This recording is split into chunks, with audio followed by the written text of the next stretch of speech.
Hello Ranebennur ಮಂದಿ, ಇದು day 17 of 365 days mini vlog challenge. So ಇವತ್ತು ಸಂಡೇ ಇತ್ತು, ಹುಣ್ಣಿಮೆ ಅಂತಂದು ಮನೆ ಕೆಲಸ ಎಲ್ಲ ಮುಗಿಸ್ಕೊಂಡು ಪೂಜೆ ಮಾಡಿ ದೇವ್ರ ದರ್ಶನ ತೊಗೊಂಬಂದು ಅಲ್ಲಿಂದ ಹೊಂಟೆ.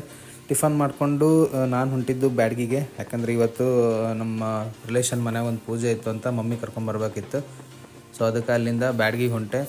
ಬ್ಯಾಡ್ಗಿಗೆ ಹೋಗಿ ನಮ್ಮ ಮಮ್ಮಿ ಕರ್ಕೊಂಡು ವಾಪಸ್ ಊರಿಗೆ ಬರಬೇಕಿತ್ತು. ನೋಡಿರಿ, ಬ್ಯಾಡ್ಗಿ ಬಿಡೋವಾಗ 78% 81 ಕಿಲೋಮೀಟರ್ ರೇಂಜ್ ಇತ್ತು ರೈಡ್ ಒಳಗೆ. ಆಮೇಲೆ ಅಲ್ಲಿಂದ ಅಜ್ಜಿ ಮನೆಗೆ ಬಂದ್ವಿ. ಅಜ್ಜಿ ಮನೆಗೆ ಬಂದು ಫ್ರೆಶ್ ಅಪ್ ಆಗಿ ಅಲ್ಲೇ ಬಾಜುಕ ಇನ್ನೊಂದು ಅಜ್ಜಿ ಮನೆ ಇತ್ತು, ಅಲ್ಲೇ ಇತ್ತು ಪೂಜೆ ಇವತ್ತು ಮನ್ಯಾಗ. ಸೊ ಅಲ್ಲಿ ಹೋದ್ವಿ, ಎಲ್ಲರೂ ಬಂದಿದ್ರು, ಹರಟಿ ಹೊಡ್ಕೊಂಡು ಕೂತ್ಕೊಂಡಿದ್ವಿ. ನಮ್ಮ ಮಮ್ಮಿ ಯಾವುದೋ ಹಾಡು ಬರ್ಲತ್ತಿದ್ರು. ಅಷ್ಟೊತ್ತಿಗೆ ಜೋಗಮ್ಮ ಬಂದು ಜೋಗಮ್ಮ ಬರೋತ್ಲಿ ಒಳಗೆ ಕರ್ಕೊಂಡು ಅಲ್ಲಿಂದ ಪೂಜೆ ಸ್ಟಾರ್ಟ್ ಮಾಡಿದ್ವಿ.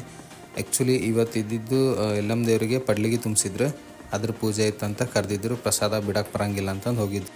ಪೂಜೆ ಎಲ್ಲ ಮುಗಿಸ್ಕೊಂಡು ಊಟಕ್ಕೆ ಕೂತ್ಕೊಂಡ್ವಿ. ಹೋಳ್ಗೆ, ಪಾಯಸ, ಅನ್ನ, ಸಾಂಬಾರು ಎಲ್ಲ ಐಟಮ್ಸು ಚೆನ್ನಾಗಿತ್ತು. ಅದಾದಮೇಲೆ ಚಾರ್ಜ್ ನೋಡಿದೆ 56% ಅಷ್ಟೇ ಇತ್ತು. ವಾಪಸ್ ಮಮ್ಮಿನ ಬ್ಯಾಡ್ಗಿಗೂ ಬಿಟ್ಟು ಬರಬೇಕಾಗಿತ್ತು.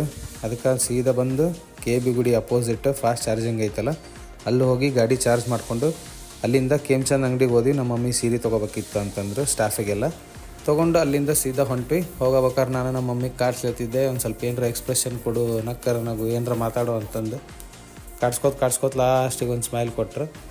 ಆಮೇಲೆ ಅಲ್ಲಿಂದ ಮತ್ತೆ ಹೋಗಿ ಅವ್ರನ್ನ ಕ್ವಾರ್ಟರ್ಸಿಗೆ ಬಿಟ್ಟು ಅಲ್ಲಿಂದ ವಾಪಸ್ ನಾನು ಊರ ಕಡೆ ಹೊಂಟೆ. ಇವತ್ತು ಜಾಸ್ತಿ ಏನಿರಲಿಲ್ಲ, ಬರೀ ಪೂಜೆಗೆ ಅಷ್ಟೇ ಅಟೆಂಡ್ ಆಗಿದ್ದು. ಆಮೇಲೆ ವಾಪಸ್ ಬರ್ತಾ ನೋಡ್ರಿ, ಕದ್ರ ಮಳ್ಳಿಗೆ ಒಳಗೆ ತೇರು ರೆಡಿ ಮಾಡಾಕತ್ತಾರ. ಅದನ್ನು ನೋಡಿಕೊಂಡು ಅಲ್ಲಿಂದ ವಾಪಸ್ಸು ಮನೆ ಕಡೆ ಬಂದು ಫ್ರೆಶ್ ಅಪ್ ಆಗಿ ಮತ್ತೆ ಹೊರಗೆ ಹೊಂಟೆ. ಸಂಜೆ ಮುಂದೆ ಎಲ್ಲ ಫ್ರೆಂಡ್ಸ್ ಬೆಟ್ಟಾಗಿ ಊಟಕ್ಕೆ ಹೋಗೋಣ ಅಂತಂದರು. ಸರಿ ಅಂತಂದು ಹೇಳಿ ಅವ್ರ ಜೊತೆ ಊಟಕ್ಕೆ ಹೋಗಿ ಹರಟಿ ಹೊಡ್ಕೊತ ಊಟ ಮುಗಿಸ್ಕೊಂಡು ವಾಪಸ್ ಮನೆಗೆ ಬರೋದ್ರಾಗ ಆಲ್ರೆಡಿ 11:55 ಆಗಿತ್ತು. ಗಾಡಿ ಒಳಗೂ ಬ್ಯಾಟ್ರಿ ಕಮ್ಮಿ ಇತ್ತು ಪರ್ಸೆಂಟೇಜ್.